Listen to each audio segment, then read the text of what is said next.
Hello and welcome to a WJHI production. Today I'm joined by Phil Lauder, who is a co-chairman of the Taste of Jeffersonville. And how are you doing today, Phil? Doing well, thank you. So as a co-chairman, you know a lot about Taste of Jeff.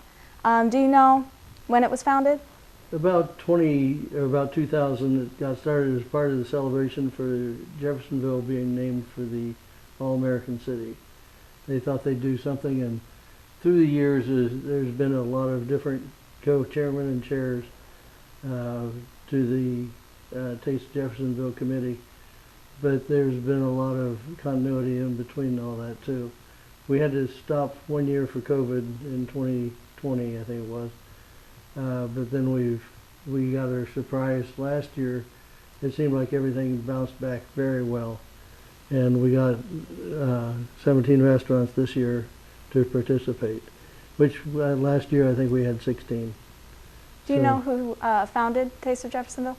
I think Jill and Warren Schimpf were part of the original committee, but I don't know exactly who was the mayor at the time. Who was part of the city, but we're now affiliated with Jay with Main Street Jeffersonville. So we're working with them quite often. And you said you work for a lot of causes. Why was Taste of Jeffersonville started? Well, some of the donor recipients of our donations have been the Taste of Jeff 5K run.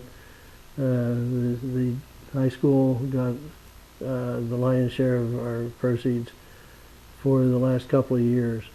Between the 5K runs and the community and schools, there were the Center for Lay Ministry got quite a big donation as well. So Centers for Lay Ministries, helps mothers and pregnant mothers to be with a lot of different charities and a lot of different help. We've worked with Southern Indiana Animal Rescue, so we're all over the map. We've worked with the Arts Council here in Jeffersonville, the city of Jeffersonville, as well as some of the artwork that got put up. All right, so you sponsor a lot of these places around Jeffersonville. Does Taste of Jeff have any sponsors? We solicit, FOWL has been quite a big sponsor, and we send out letters to solicit donations early on, and some of our printers and some of our Howard Steamboat Museum is a donor as well, because they've given us the carriage house for our event this year. And have any of these sponsors sponsored you in the past? Oh yeah. I don't have a list of the sponsors, but we've got 4 different levels: platinum, gold, silver, and general sponsors. And there's quite a bit of money is taken in to get us started every year, because we have to get a lot of different things going before the stamps, the mailings, the different things like that. So we have quite a bit of cost up front before we even welcome our first customer in. Yeah, of course. And so Taste of Jeffersonville allows a lot of restaurants and caterers to come in and showcase their foods. What restaurants are going to be there this year? Oh, like I said, there's 17. I'm glad you asked. We've got everything from barbecue. Big Ben's Depot is coming in, Family Barbecue. They're a past winner, by the way. We've got Boombah's Pizza. We got Chewy's Mexican food. We got Collenhaus Hall, which is our brand new German restaurant. We've got those guys coming in. We've got a new hyperbolic called an 80-acre farm which grows all the lettuce for Kroger's and all the different places. And they use only water, and they've got 1 acre of watered plants, 8 floors. So it turns into 80 acres, 8 acres. So we're excited about those. And then we've got some downtown restaurants like Geraldine's Kitchen, Harbor and Hops won last year, and they'll be back. We always got Shim's Confectionery. The bourbon balls and the chocolate pralines are to die for. Sweets by Morgan got all kinds of donuts. Then they have a couple of specials just for the Taste of Jeffersonville. We got a new participant this year called Wink's Homemade Ice Cream, which used to be the Widow's Walk down in Clarksville.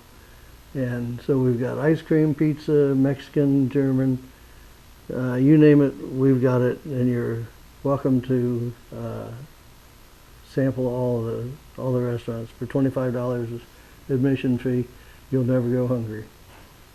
That's very good. And is it just restaurants or food that is there, or are there any other kind of entertainment? Well, WJHI will be there as a sponsor, as well as a live feed coming from there. So we always welcome them. Last year we had some entertainment, but this year last year we had some problems with the station being picked up by the carriage house. But this year we think we overcame that issue. So WJHI will be the on-site entertainment for everything. And I understand there's going to be a silent auction there? Yes, we've got quite a few tables and tents set up for the silent auction, and basically the restaurants and some of the participants are local suppliers as well. And so they, instead of donating money, they donate goods and services, and so we've got quite a few things going on with the silent auction. Do you know what sort of items there will be? we don't know till we get them. No way to tell. No. Yeah. So before we close out here, why is Taste of Jeffersonville important to you?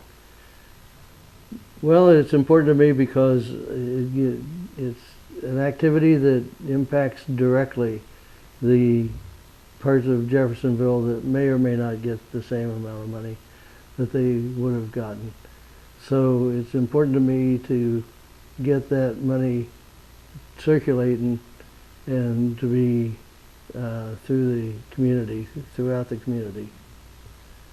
Is that why you joined? Well, yeah, and your grandmother had a lot to do with that too. Pat Elder had a lot to do with getting me involved with that. But yeah, mostly it's community activity, getting to meet the restaurants. I've been a co-chairman for the restaurant committee for probably 8 or 9 years. So you get to meet a lot of interesting people. I was recently at the Common House Hall and met the chef, and he is one fantastic gentleman.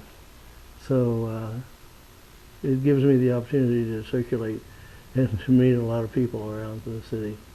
And what kind of opportunities could Taste of Jeff provide? Basically, if you need help as an organization, you can contact me or contact the Taste of Jeffersonville, and they'll be glad to allocate some of the proceeds. We typically get somewhere between $8,000 and $10,000, which we have the freedom to allocate as we wish. All right. Is there anything else? No, I just invite everybody out Wednesday the 14th of September from 5:30 to 8:30 to come out and enjoy yourself. Looks like the weather's going to be good, and so come on out. Well, thank you for joining us today, and thank you for listening. This has been a WJHI production. The Taste of Jeffersonville will take place as he said, Wednesday, September 14th at the Carriage House on the grounds of the Howard Steamboat Museum. That is going to be at 1101 Market Street in Jeffersonville. The doors will open at 5:30, and tickets will be available at the door or online at tasteofjeffersonville.com. Thank you so much for joining us.